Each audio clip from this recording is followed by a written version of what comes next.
Sir homeopathy में career और scope के बारे में हमें कुछ एक्सप्लेन करिए सर। होम्योपैथी में करियर बहुत अच्छा है, बहुत उज्जवल भविष्य है और स्कोप भी इसमें काफ़ी अच्छा है। दरअसल आफ्टर 12 जो आप नीट की एग्ज़ाम देते हैं, पहले एक पाउथ की एग्ज़ाम होती थी। एमबीबीएस करने के लिए आप पीएमटी की एग्ज़ाम देते थे, प्री मेडिकल टेस्ट, और बाकी आयुर्वेदिक होम्योपैथी यूनानी के लिए पाउथ का एग्ज़ाम देना होता था, प्री आयुर्वेदिक होम्योपैथी यूनानी टेस्ट। अब ये मिक्स होकर के एक केवल नीट की एग्ज़ाम होती है। इसी के माध्यम से आपका चयन होता है आपके अकॉर्डिंग टू नंबर के बेसिस पे। तो नीट के बाद आप नीट होता है आपके 12th के बाद, और बायो सब्जेक्ट इसमें कंपलसरी होता है। फिर आप होम्योपैथी कॉलेजेस में जाने के बाद में और आपकी पढ़ाई स्टार्ट होती है, और ये कोर्स 5.5 साल का होता है। और गवर्नमेंट कॉलेजेस में इसकी फ़ीस काफ़ी कम है, प्राइवेट कॉलेजेस में सबकी फीस और डोनेशन सबके कुछ अलग हो सकते हैं। जब हम लोग की पढ़ाई जब तक ख़त्म हुई तब तक हम लोग को समथिंग 7-8 लाख लगा था। अभी 8% क्या है आपको कॉलेजेस से ही मालूम होगा। सर सबसे अच्छा पैथी कौन सा है, होम्योपैथी, एलोपैथी या आयुर्वेद? सबसे अच्छी पैथी, ये थोड़ा क्वेश्चन मुझे विचित्र लगा आपका। अब जाहिर सी बात है सबको अपनी पैथी अच्छी लगेगी। किसी के पास बंगला है लेकिन उसका घर ही उसके लिए स्वर्ग होता है। तो मेरे हिसाब से सबके लिए सबकी पैथी महान है, और मेरे लिए मेरा होम्योपैथी मुझे अच्छा लगता है, और वाकई में काफ़ी शानदार पैथी है। जब मैं कॉलेजेस में नहीं गया था तब मुझे भी यही लगता था कि और स्टूडेंट्स की तरह कि मुझे भी एमबीबीएस करना चाहिए, काफ़ी अच्छा स्कोप है, काफ़ी पैसा है, लेकिन किसी कारण नहीं हो पाया। तो फिर जब मेरे पास 3 ऑप्शन थे, अच्छा तीनों ऑप्शन में भी आयुर्वेदिक को मैंने प्राइमरी रखा था कि नहीं है हमारे देश की पैथी है, आयुर्वेदिक से ही सारी पैथीज निकली है।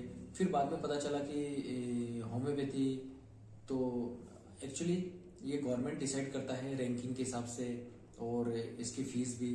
तो लोग फीस के हिसाब से और रैंकिंग के हिसाब से शायद वैल्यू, लेकिन आप किसी का कंपेरिजन नहीं कर सकते हैं, सबके अलग अलग इंपॉर्टेंस है। तो उसी हिसाब से नंबर वाइज लोग इसको सोचते हैं कि ये पहले नंबर पे, दूसरे नंबर पे। तो मैं भी जब गया तो मुझे ऐसा लगता था कि आयुर्वेदिक इज़ द बेस्ट, लेकिन मुझे जब मैंने इसको कंप्लीट किया तो मुझे लगता है कि ये बहुत ही शानदार और अच्छी पैथी है, और ज़्यादा डिफरेंस नहीं है आयुर्वेदिक और होम्योपैथी में। हेल्थ को लेकर के, साइड इफेक्ट को लेकर के, और जड़ से ख़त्म करने के लेकर के बीमारियों को, ज़्यादा डिफरेंस नहीं है दोनों पैथीज में। पर आई लव होम्योपैथी, मुझे होम्योपैथी से काफ़ी लगाव हो गया है, और मुझे लगता है यही सबसे अच्छी पैथी है। और व्हीकल के माध्यम से बच्चों के हिसाब से, क्योंकि बच्चे लोग मेडिसिन लेने में काफ़ी नाटक करते हैं कि हमें सिरप नहीं लेना है, टैबलेट नहीं लेना है, और इंजेक्शन का तो खौफ सवार रहता है। तो वहीं अगर अपन आयुर्वेदिक और होम्योपैथी में व्हीकल के हिसाब से कंपेरिजन करें तो उसमें भी चूरन चटनी और ऐसे घोल के देने की चीज़ें होती हैं, तो वो उसमें भी कई बार बच्चों को देने के लिए काफ़ी टिपिकल कंडीशन आती है, लेकिन ये लेने के हिसाब से भी इजी है। और इस पैथी के इफेक्ट्स के बारे में आपको बाद में बताऊंगा, लेकिन व्हीकल के हिसाब से और सारी हिसाब से मुझे होम्योपैथी इज द बेस्ट। खत्म करना पड़ेगा। बता रहे हैं सर कि इतनी अच्छी पैथी है, ये इतनी प्रभावशाली है, तो ये अपने फील्ड में आगे क्यों नहीं बढ़ पा रही है? ऐसा बिल्कुल भी नहीं है नारायण जी, ये पैथी काफी अच्छी प्रोग्रेस में है। हाँ, काफी लोगों को नजर नहीं आ रहा होगा, लेकिन काफी प्रोग्रेस में है ये पैथी। और मैं आपकी जानकारी के लिए बता दूं, वर्ल्ड की 2nd लार्जेस्ट पैथी में से एक पैथी है होम्योपैथी। मतलब पूरे वर्ल्ड में दूसरे नंबर पे सबसे ज्यादा पाई जाने वाली, इस्तेमाल की जाने वाली या खाई जाने वाली औषधि होम्योपैथी की है। तो इसमें बहुत सारे कारण हैं। जो स्टूडेंट्स निकल करके आते हैं वो इस फील्ड को आगे ले जाएंगे। लेकिन बहुत सारे स्टूडेंट्स डाइवर्ट हो जाते हैं एलोपैथी प्रैक्टिस की ओर। कारण पैसा हो सकता है, या उनके पर्सनल व्यूज है, या उन्हें हो सकता है एलोपैथी सरल लगती है। सर, होम्योपैथी डॉक्टर की सैलरी क्या होनी चाहिए आपके हिसाब से? होम्योपैथी की सैलरी कितनी होनी चाहिए? अब